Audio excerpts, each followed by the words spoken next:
So the last time we spoke, that you were transitioning from your work in the fire brigade and Jamaica Constabulary Force to focus fully on music. Now, tell me, how's that journey been for you, and how have you evolved since then? In terms of movements and upward, I would call it information wise in terms of moving forward.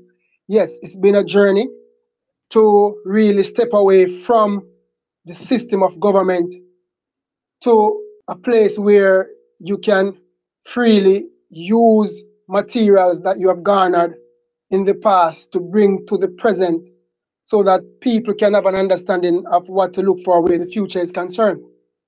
It has been a ride. When I say a ride, I mean a ride.